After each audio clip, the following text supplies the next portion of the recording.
Bom, nós vamos agora falar de 4 obrigações de fazer que estão relacionadas a gerenciamento de riscos ambientais, ok? Vamos falar da CAT, Comunicação de Acidente de Trabalho, do laudo técnico de condições ambientais, do perfil profissiográfico previdenciário e da carreira solo do PPRA no âmbito das empresas de tecnologia de informação e comunicação. Então vamos lá. Então, o nosso objetivo é falar de CAT, comunicação de acidente de trabalho,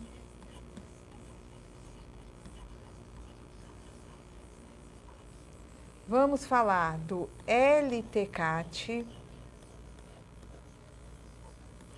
laudo técnico de condições ambientais do trabalho,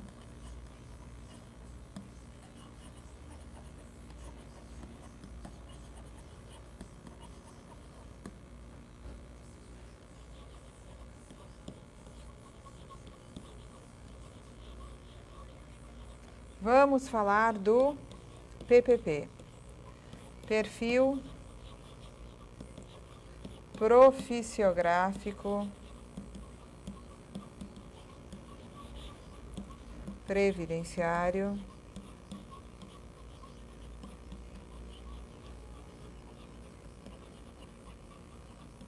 ok?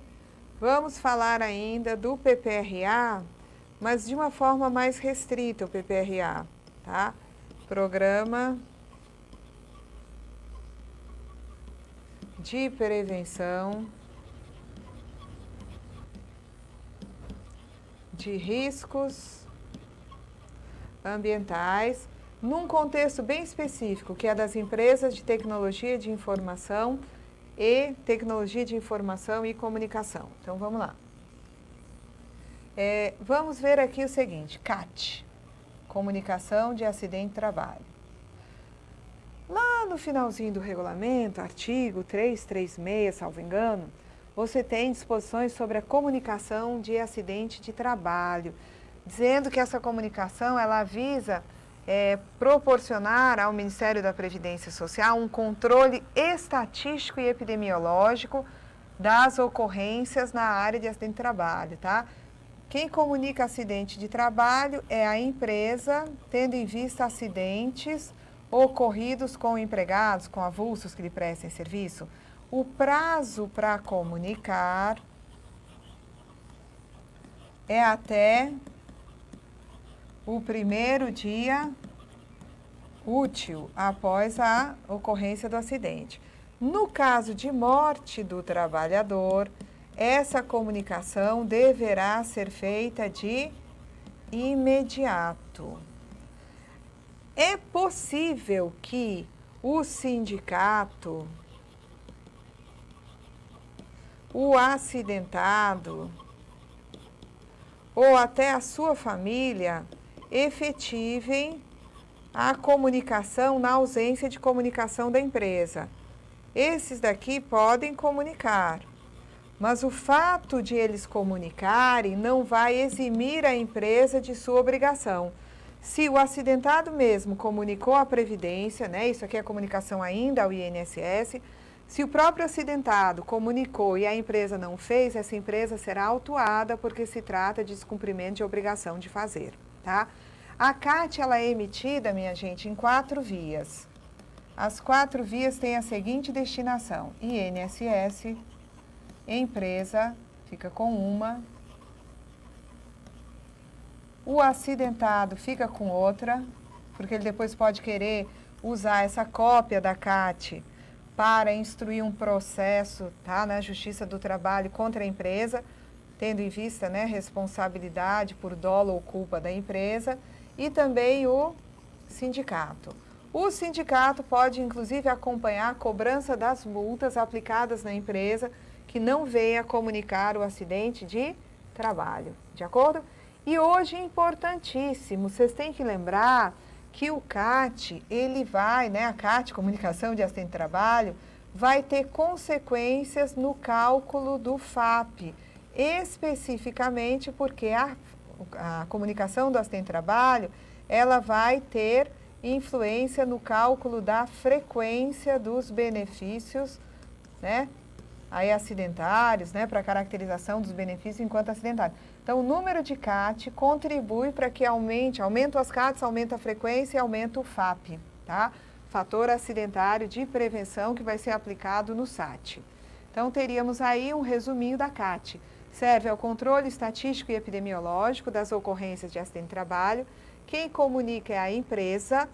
Lembrar que só acontece acidente de trabalho com empregado avulso e segurado especial. A empresa não tem nada a ver com o segurado especial, não vai comunicar acidentes ocorridos com segurados especiais. Vamos lá.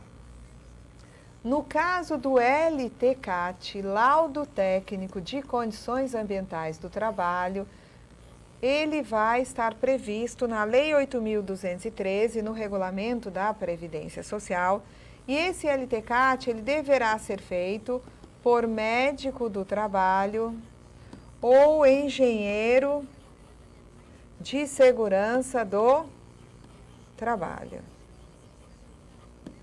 A frequência, tá, de emissão do LTCAT, ela deve ser de uma vez por ano, tá? E mais cedo se houver mudança de layout da empresa. Esse LTCAT, feito por médico ou engenheiro de segurança do trabalho, ele vai ter informações, obviamente, sobre agentes nocivos existentes no local de trabalho, medidas administrativas, equipamento de proteção individual, EPI, ou EPC, utilizados pela empresa no sentido de neutralizar, tá? Ou reduzir os agentes, né, os efeitos dos agentes nocivos, neutralizar, minimizar os efeitos dos agentes nocivos sobre a saúde aí dos empregados da empresa. Muito bem, esse LTCAT, ele vai ser usado, tá? Ele em geral é coletivo, né, para a empresa como um todo, e ele serve de base para a emissão dos PPPs, Perfis Profissiográficos Previdenciários. Então, é um laudo das condições ambientais de trabalho que é feito tendo em vista a constatação de que aquela atividade possa envolver agentes nocivos. A empresa, então, contrata o profissional que vai emitir esse laudo, vai haver um monitoramento ali, tendo em vista, né, a presença de agentes nocivos, aqueles que são mensuráveis, eles serão, né, medidos, vai se verificar se eles estão ali num patamar que causa mal à saúde ou à integridade física do trabalhador e também se existem medidas adotadas pela empresa para reduzir esses efeitos nocivos. Com base no LTCAT, tá? E atenção só para o seguinte, antes de ir para o PPP, deixa eu só lembrar o seguinte, no caso do LTCAT, se houver, lembrem-se que nas cooperativas de trabalho,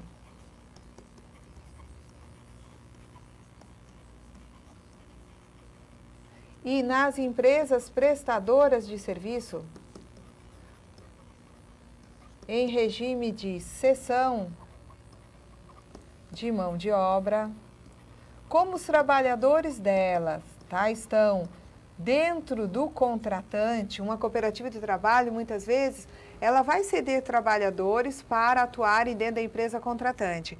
E uma prestadora de serviço em regime de cessão de mão de obra, ela vai ceder trabalhadores que vão estar dentro do contratante. Essas empresas utilizam para emissão do PPP dos seus empregados ou dos cooperados, o LTCAT, o laudo da empresa contratante, porque, enfim, o ambiente onde os trabalhadores estão exercendo atividade é o ambiente da contratante.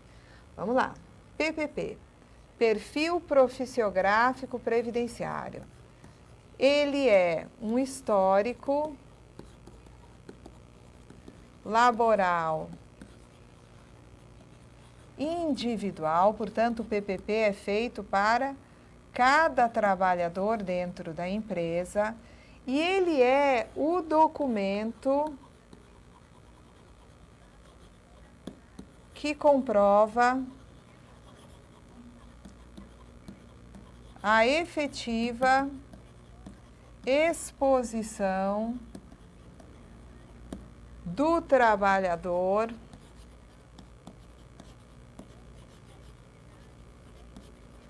a agente nocivo que dê direito à aposentadoria especial. Então, este documento, a empresa é obrigada a emiti-lo com base, ele é emitido com base no LTCAT. E para o PPP não precisa ser médico ou engenheiro de segurança do trabalho a confeccioná-lo, tá? Só que a empresa ela é obrigada a emitir um PPP, ele deve conter, se ele é feito com base no laudo, deve conter informações compatíveis com a do laudo técnico de condições ambientais, com as do laudo, tá? E outra, no caso do PPP, a empresa está obrigada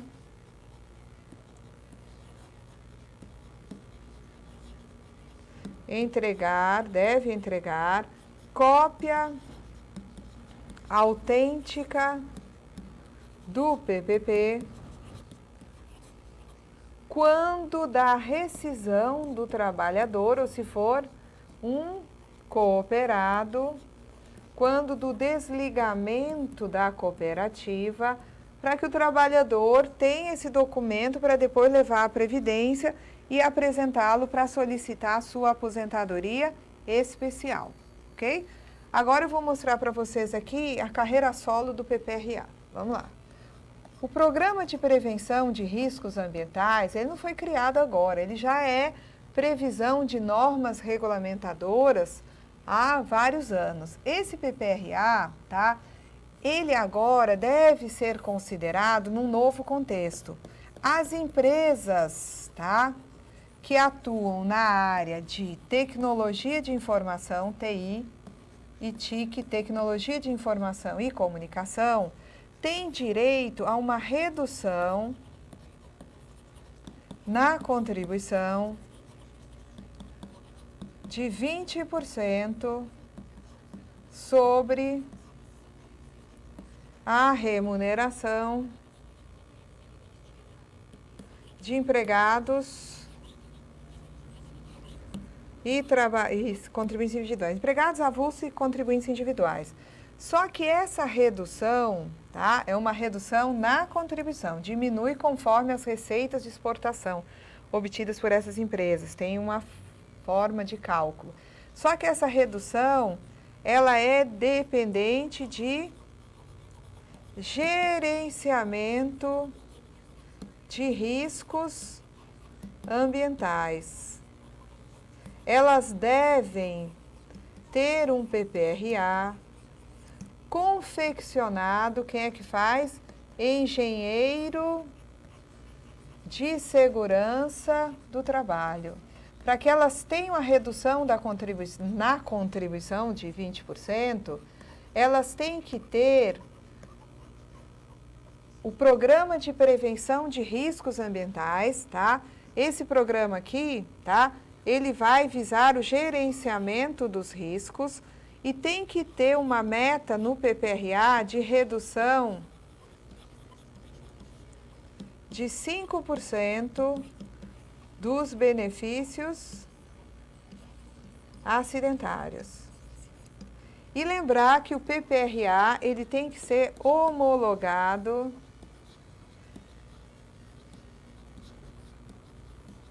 tá? Na Superintendência Regional do Trabalho. E quando a fiscalização da Receita Federal do Brasil ou do Ministério do Trabalho chegar na empresa e solicitar, tá, essa informação aí sobre gerenciamento de riscos, tem que ser apresentado o PPRA. Então, o PPRA, ele deve ser implantado e desenvolvido nos anos de 2009, 2010, de modo a proporcionar, né, dentro da empresa, o atingimento dessa meta de redução de 5% dos benefícios acidentários. Isso é condição para a empresa ter essa redução. Então, o PPRA, que já existia nas normas regulamentadoras, agora ele passa a ser exigido nas empresas de tecnologia de informação e comunicação. Quando essas empresas são fiscalizadas pela Receita, vai ser exigida a apresentação do PPRA, vai ser verificada essa redução aqui, tá? Por quê? Porque você vai ter isso como condicionante na diminuição da contribuição, ok? Então, é por isso que eu digo que o PPRA agora, além da sua condição anterior, que já era de muita importância, toda empresa que tem empregado CLT tem que ter PPRA, se for mineradora tem que ter o PGR, se for construtora tem que ter o PCMAT, mas assim, no âmbito dessas empresas ele passa a ser de importância fundamental. Então aqui fomos, né, ainda mais um pouco adiante nas obrigações, falando, né, dessas 4 aí, CAT, PPP, LTCAT e PPRA, no contexto das empresas de TI e TIC, montes de siglas, né, mas eu acho que está tudo explicado. E a gente adiante vai fazer alguns exercícios, tá? E depois continuaremos a falar ainda de outras obrigações que não foram ainda cogitadas aqui. Até lá, gente!